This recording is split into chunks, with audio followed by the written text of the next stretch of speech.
I'm told I need a distinctive title card. Imagine something really cool happening on screen while some, I don't know, public domain or privately written piece of music plays in the background.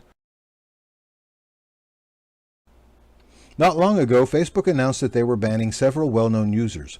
The reason for this banning was that all of these users were expressing dangerous ideas that could lead others to violent or otherwise harmful action. Mind you, these people were not actively supporting violence or criminal activity. There are laws against that, and none of these folks broke any laws.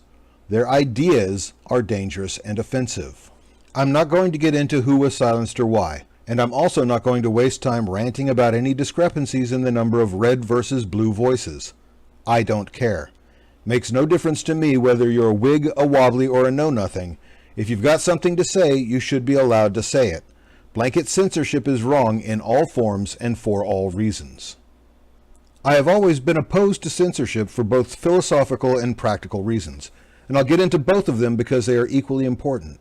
If you run your life without the guidance of some philosophy, you're just treading water and waiting to go down.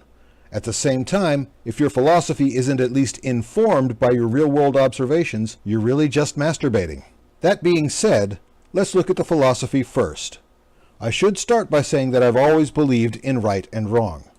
I don't think everything can be divided into just right or just wrong. There's a whole world of color in between these extremes where not only are some things kind of right or kind of wrong, but they're different levels of both depending on who you ask. I also believe that only actions can be right or wrong. It is generally wrong to punch someone in the face. It's okay to think, man, I'd like to punch that cheesewad Bob in the face, as long as you don't do it. You can think what you want all day and all night. That's part of the social contract, as long as your thoughts don't become actions. Now, speech is how we move thoughts from one brain to another, so it's a weird gray area. On the one hand, it's a thought, so it is really kind of immune from any perceivable morality. But on the other hand, that thought is being moved from one brain to another, so it must bear at least some of the consequences of an action. Mind you, I said consequences.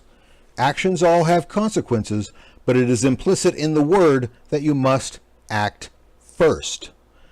When people say, you can't punch Bob in the face, they aren't promising to tackle you and bind your hands. They're really saying, if you punch Bob in the face, there will be consequences.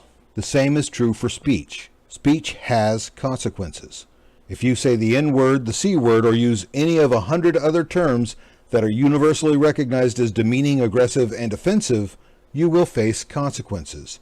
You will be ignored, you will be corrected, you may even get punched in the face. That's all well and good. When it stops being a consequence of your speech and becomes an act of censorship, however, is when someone decides that you might use a term, or that someone else might interpret the words that do come out of your mouth as giving them permission to act wrongly.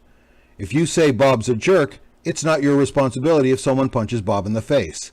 You don't bear any culpability until you say someone should punch Bob in the face.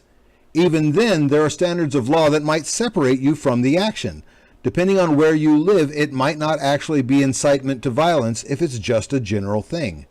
Will no one rid me of this troublesome priest is a shade all its own on the spectrum of speech and accountability. In any case, the consequences of your speech come after you speak, if they come at all. Your right to speak freely if you live in the United States is protected by the Constitution. Congress shall make no law abridging the freedom of speech. What speech is protected? All of it. It is only after you speak that your words have consequences, and even then, only in limited and clearly defined cases. You can be charged with a crime if you incite to riot or other violence. You can be charged with criminal negligence and public endangerment if you shout fire in a crowded theater. On the other hand, if you speak offensively enough and live in the right state, you can get punched in the face, and your attacker can walk away under the fighting words defense. But none of that implies that you lose the right to speak. Your right to speak is protected and absolute. At least it is here in the United States. And that's as it should be, because oppression never works out for anyone. And here we come to the practical side of things. I'm tempted to say if you silence one of us, you silence all of us, but that's more philosophical than practical. What is practical is that suppressing speech never works, At least it never works the way it's intended. If you're out in public saying Bob's a jerk, then everyone who knows Bob and thinks he's a stand-up guy is free to contradict you. You're then left to prove to observers that Bob is, in fact, a jerk. And just look at his jerky face and stupid clean pants is not as convincing as you might think. But let's say the friends of Bob find a way to shut you down. They've stopped you from your evil Bob denouncing, but have they really? You still have a voice and you still speak, only now you do it in whispers so they can't hear you. Now no one can object when you spread the rumor that Bob eats kittens while bathing in puppy blood. Ideas forced underground fester and become toxic. The Nazis in Germany were just a bunch of cranks until they were forced underground. So were the communists in Russia.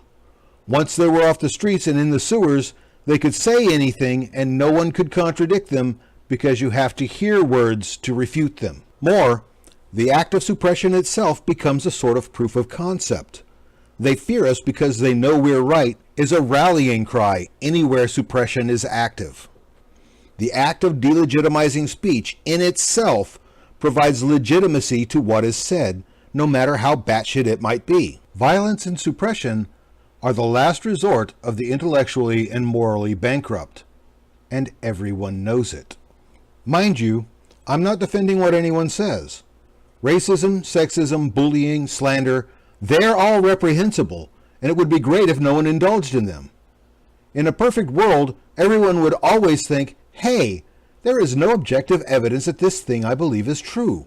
Maybe I should rethink my worldview. But you can't drag them to that insight. For one thing, trying to do so just makes most people dig in their heels. The other thing is that you will eventually run into the question, who gets to decide?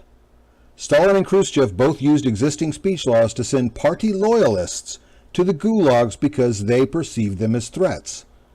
How do you know the censorship you favor today won't be used against you tomorrow? Dave Rubin, Cassie J., and Brett Weinstein were all pretty staunch progressives and darlings of the left wing when they were denounced for their belief that maybe people who disagree aren't the devil. And that's what it really comes down to, both philosophically and practically. If you don't want to be censored, then you must oppose censorship, because speech is only free if all speech is free.